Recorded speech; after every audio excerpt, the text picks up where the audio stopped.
All right, how's everyone doing? I'm Rich Celenza. Thanks for checking out my channel. So what I want to get into today is basically if you get a small minor injury and how to start from ground zero. Or basically this would be almost like something I'd call self-therapy, self-physical therapy, I guess you could say. A lot of times I come up with these crazy titles and names, but I'm going to give you an idea of what I'm talking about here. So if you go back like 25, 28 years ago, when I was much younger, maybe 30 years ago, I snapped my rotator's cuff really bad playing football. Was at the point where I literally couldn't even lift my arm. So I had to go to the emergency room. Make a long story short, they were talking about surgery or possibly me basically going through a therapy, but it was more on me than it was them after a while. And it would take me a really long time to do that, and which obviously I didn't want to have surgery, so I did that. At that point in time, though, I was much bigger, and I was lifting a lot of heavy weights, so I was kind of really aggravated, I guess you could say, that I really injured myself to this level because it affected so many different parts of my workouts, including chest, obviously shoulders, even when I was curling, doing back. But the one thing I learned when going through all this was sometimes when you get injured, and that was a higher level injury, I guess you could say, it wasn't something very small or minute, but when you do get injured, how you really sometimes have to start from ground zero to build up that strength again. And not only build up the strength, but keep the flexibility, keep the movement there, get things back to where they were, or at least as close as possible.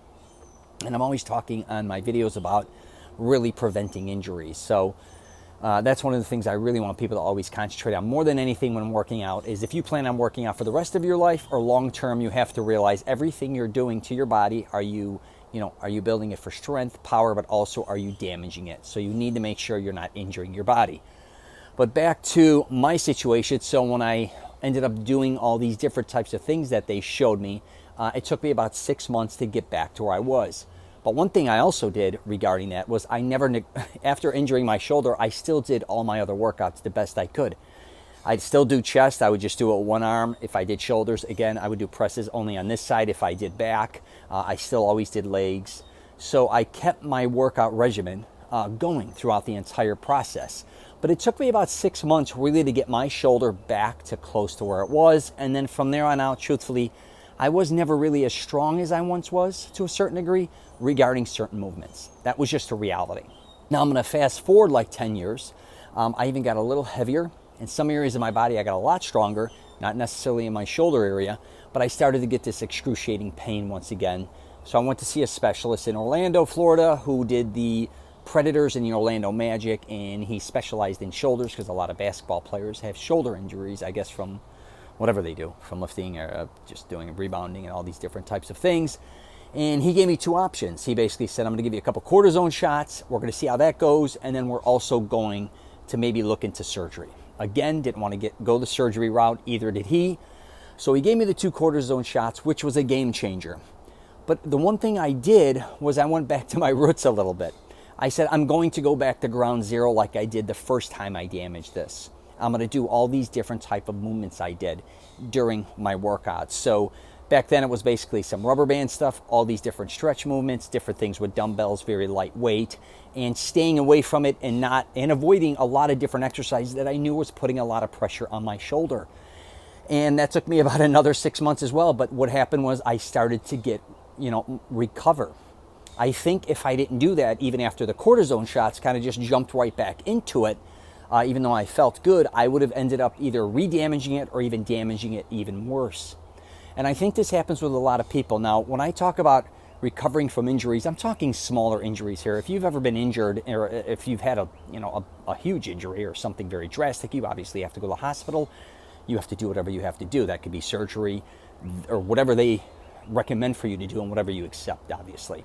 But what I'm talking about here is if you get smaller type of injuries. And the reason I brought this up was because I recently was walking down a very high hill in downtown Seattle looking for an Italian restaurant on my phone, and I hit the curb and it snapped my ankle. And I've snapped my ankle before, and they blow up to like the size of a 12-inch softball. And even though I didn't feel like I was in a lot of pain at that point in time, what happened to me the next 2 days was kind of what threw me off. So I fell forward. I had like a 35-pound backpack, and obviously I hurt my ankle really bad. So then I had to kind of hop up to the hotel. But what was really interesting is I wasn't in a ton of pain. I just didn't want to put a lot of pressure on it. But the next day, I went to just go work out and stretch. I was trying to stay off the ankle, so I was just thinking about doing some other movements, more sitting down and things in that nature. And I pulled my back out, just literally stretching. And I was like, what the hell is going on? Then the next day, I had to take a flight home. I got picked up and I went out for dinner. And I went to get off the table, and then I I felt something pinch in my left knee. And I literally was like, I can't believe what the hell is going on here. And then after I thought about it, I realized that this fall not only caused damage to my right ankle, it also probably hurt part of my back or strained it. And I also, by going to my left knee is where when I started to fall, I went there. I probably put a lot of stress and strained that as well and damaged it a little as well. And what I've been doing now since then is I went back to saying, hey, you've got to start at ground zero again. A lot of times we really do force ourselves to do things, I think, too quickly. And I was almost getting ready to do that even with my right ankle, but then me having my back pulled a little bit, my left knee, I said, you know what? You've got to learn how to recover from this, but do it properly. I needed to learn how, again, take my time, not rush back into things. Even walking, not walking as much because putting a lot of pressure on that ankle. Same with being careful regarding my back, same with being careful regarding my knee.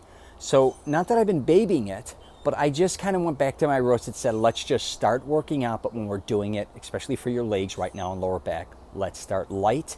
Let's just concentrate on some simple movements.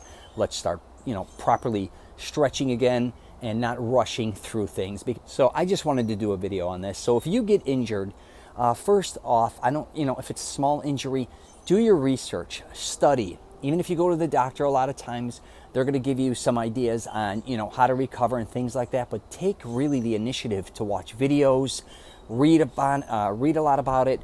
Take your time though, and especially if you're somebody like a gym rat like myself, or you do any type of exercises, don't rush back there. If you plan on working out for the rest of your life, you got to realize you have to take care of every aspect of your body, especially your legs. Okay, I'm just telling you that. A lot of people, I think, pinch their knee or hurt their knee, or they could pull a hammy or whatever the case may be, whatever, their ankle, their foot, whatever the case may be. You have to recover and make sure you recover fully. And you build that strength up slowly but surely. All right, please take your time. And I'm telling you, most people don't do that. They just re-damaging. They just keep re-damaging it. So, and learn there's always another day. Right? You're going to always have time to build more strength, get your flexibility back, and get in shape. You don't have to feel the need that you're always there to catch up. And also when getting injured, realize sometimes depending on the injury, it may be a long time. And I'm not talking days, months. It could take a year or two to get back to where you once were. And I'm just going to wrap it up there. All right. If you get a chance, check out my podcast, The Rich Celenza Show. WTF are you talking about? I'm also on Facebook, LinkedIn, Twitter, and Instagram. But please, if you get injured or you've gotten injured, start from ground zero. Just start very light, weights or whatever you're doing. Just take your time. All right. Take care. And if you're traveling, safe travels.